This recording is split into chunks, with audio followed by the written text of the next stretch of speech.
That Borders is going to help a lot of people. Even $10 can purchase 45 emergency food rations for use in a crisis.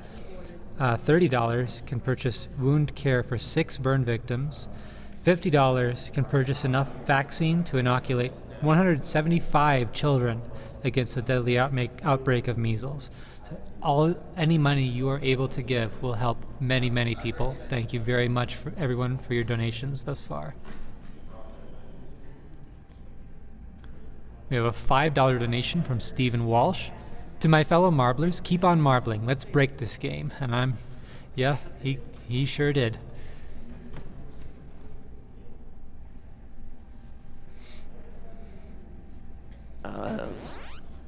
You still coming, Murph?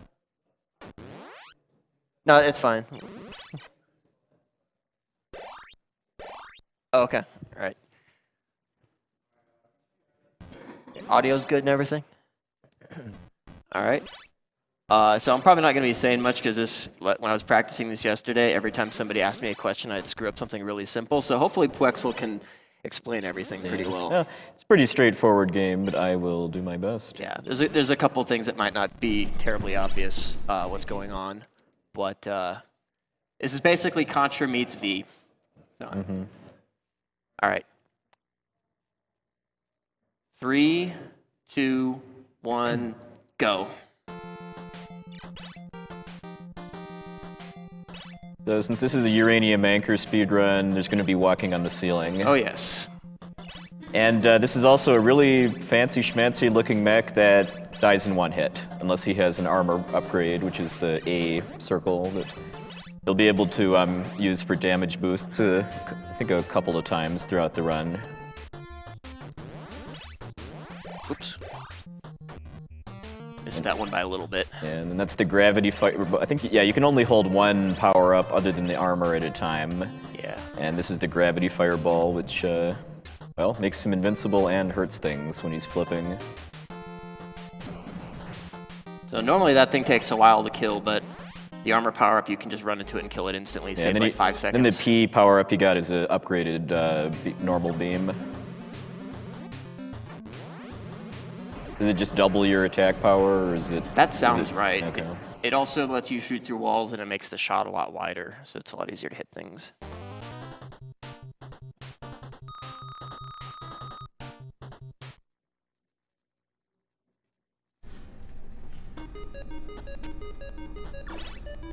The passwords in this game are a little interesting, too, because it stores your power-ups. So... if you just continue normally, then you lose everything, so it's kind of, it makes it easier instead of continuing to just put in the password. That was closer than I would have liked.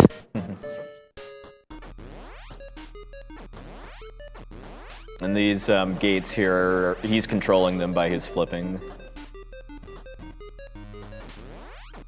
I'm here now. We can get started.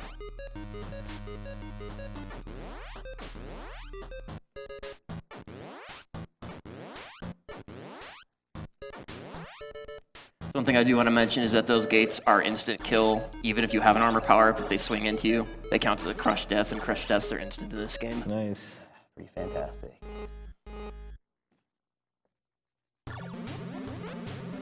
So this boss is completely patterned in when each head shoots. That was not right.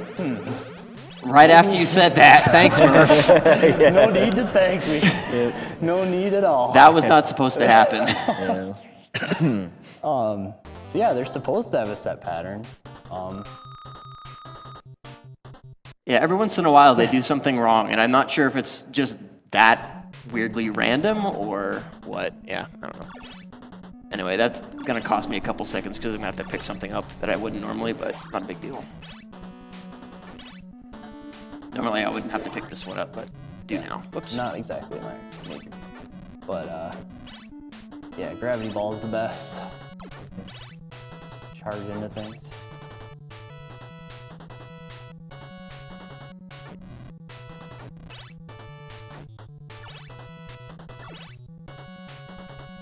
So yeah, since you can only hold one power up at a time, that's kind of just the main routing for this game. Is when to switch weapons and also when to use your armor upgrade for damage boosting. Yep. This jump is awful. It's pretty hard to not ram your head into those spikes. Yep. Like right there, yeah. Damage boosting through the boss lets you one round him before you can move around to the other yellow circles. Yeah, because normally he like tries to follow you around and his eye is closed so you can't damage him, but he just opens it immediately because he's already where he needs to be for that position. All right, so this is an auto-scroller, so this is a good time to read donations because basically nothing happens here. I do have 2 things to mention. Reminding everybody that a minimum of $5 donation during this game will get you in for the Metal Storm Perler made by Mecha Richter. Also, I've been informed that because we have enough time on the schedule, we're changing the Rygar bidding war. Instead of being a glitched versus a full run, it is now glitched versus full versus both. So you can also donate to have both runs happen. We have a $247 donation from Steven Barrios. So glad to see this game at SGDQ. We're really pushing this game to its limits, and one of us is going to get that 247 soon. Wish I could be there in person, but much hype to see those suffering from Marble Madness. And we have a $100 donation from Jan-Hendrik Bosch, who says, I love GDQ and I love Super Smash Bros. Melee, so my money goes towards that. Here comes my annual donation to a great event for an even greater cause. These little pink balls left behind by those enemies do hurt you, I believe. No, or they don't. don't. Oh, okay. Oh, it's just where they respawn? Yeah. Okay.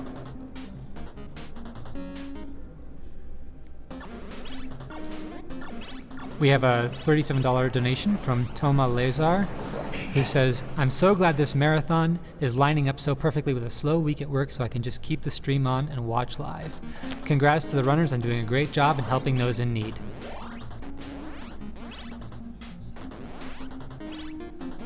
This is the one time in the entire run you'll see the shield power up, and now it's gone. It's unfortunately not as strong as the other two, and it's basically the only place I can pick it up and not lose any time for it, so I just pick it up to show it off. Why not? And we have a $40 donation from Rene Klug. I hope I got that right. Thanks for the stream. Gaming for a good thing. Greetings from Austria. And another $40 donation from Tobias Shiori. Awesome to watch you guys this year again, having great fun. Keep up the good work. Greetings from Little Switzerland.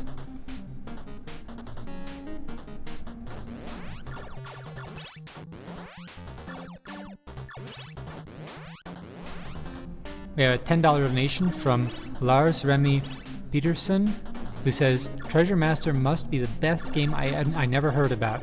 Keep bringing the quality. Shoutouts to IRC chat. And yes, I should mention, since we're having all these donations from people from other countries, we do have a French restream.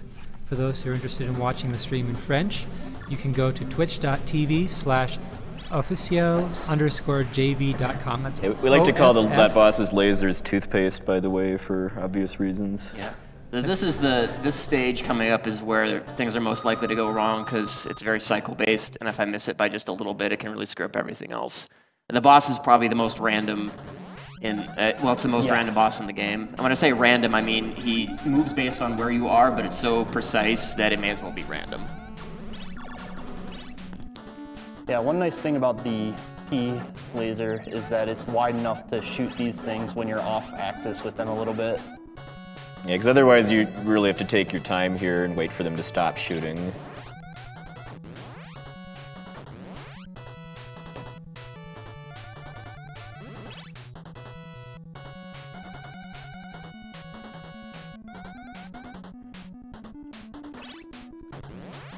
Oops. Slow me down a bit.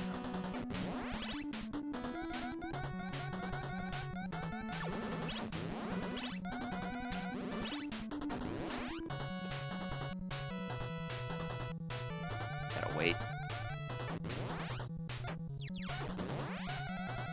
So I probably lost maybe 2 seconds on that stage, so that's not too bad.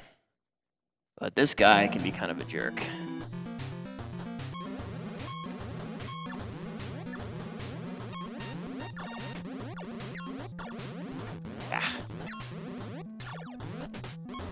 Play it safe here.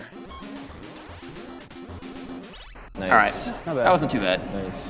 Ideally, I want to kill him before he turns green the second time, but I'll take it. As long as I don't get as long as I don't get 3 blue cycles, that's good enough. So this is probably the most confusing stage in the whole game for reasons that will become obvious immediately. Yeah, this is super tricky. Yeah. It's even better in second loop, but Yep. so yeah, this whole thing loops from top to bottom. So falling off the top or getting pressed off the bottom just puts you on the other side of the screen. In second loop, it's great because which way it's scrolling depends on which way you have gravity going. Yeah, or if you're standing on the platforms. Yeah, the second loop for this game may as well be a ROM hack with just how crazy some of the stages have been changed. Yeah, I know like last time. Hold on. Some parts coming. Oof. Ooh, okay. Wow. That was almost a disaster. Yeah, that. Whoa, okay. I need to stop talking. Yeah, this whole section is very confusing since enemies will fire at you in ways that you don't expect due to the screen scrolling. Yeah, I screwed that up. Probably lost like 8 seconds to that stage. As soon as I started Still talking. Did not die. Yeah. Not dying is very Yeah, admirable. so the gimmick to this boss is that the hatches open up, and, well, they stay open until he shoots them on first loop. But the boss is his platform, and he dies if he touches the top or the bottom of the screen, so he does need to plan it out so that he kills all 3 of them together. And they turn red when they have 1 HP left. Yeah. I had to improv a little bit there because I screwed up the cycle just a little bit. So now we get a boss rush. Let's hope that the laser boss doesn't do something weird this time. We'll see.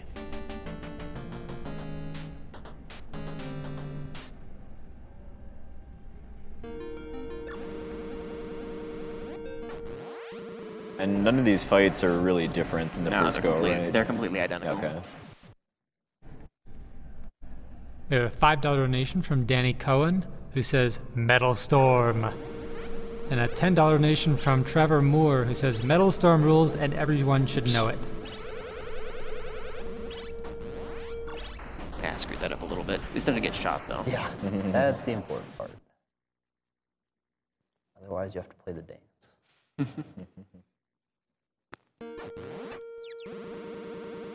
$20 donation. Another reason why doing this strat is so nice is that those little satellites rotating around the boss will block his shots too, so he's inside their spin and you can just spam his shot. Yeah. It is possible to kill the toothpaste launchers too, but there's no real point because you can kill the boss quickly enough. Yep. All right, so now the color changing boss again. Let's see if he gives me a good pattern this time.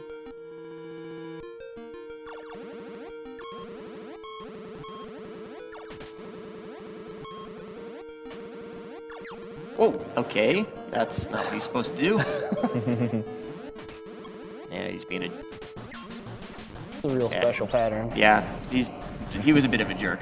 That could have gone a lot worse, but yeah. Anything that flies is considered a bird in games. Yep. That's how it works. Yep.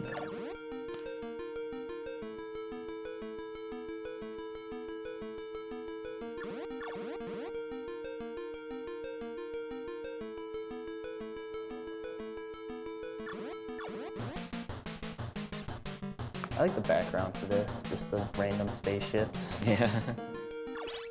It's actually graphics from R-Type, I think. Because this is made by that IREM. makes sense. IREM. Okay, so get ready on time, because this boss takes about 3 seconds. So this game learned from Gradius in how to program a final boss. And time. Plug it in, plug it in. What was that? 12:41. Cool. Pretty good. Right now the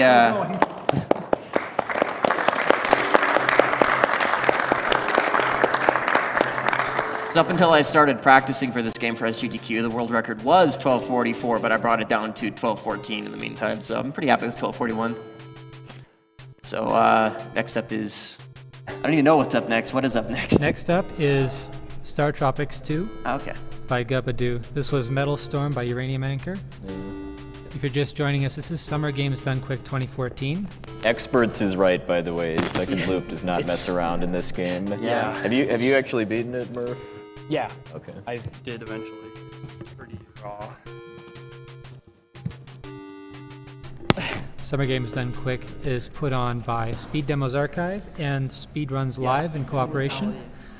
Speed Demos Archive is the premier community for video game speedruns, completing games as quickly as possible through extensive planning, practice, and knowledge of game mechanics and glitches.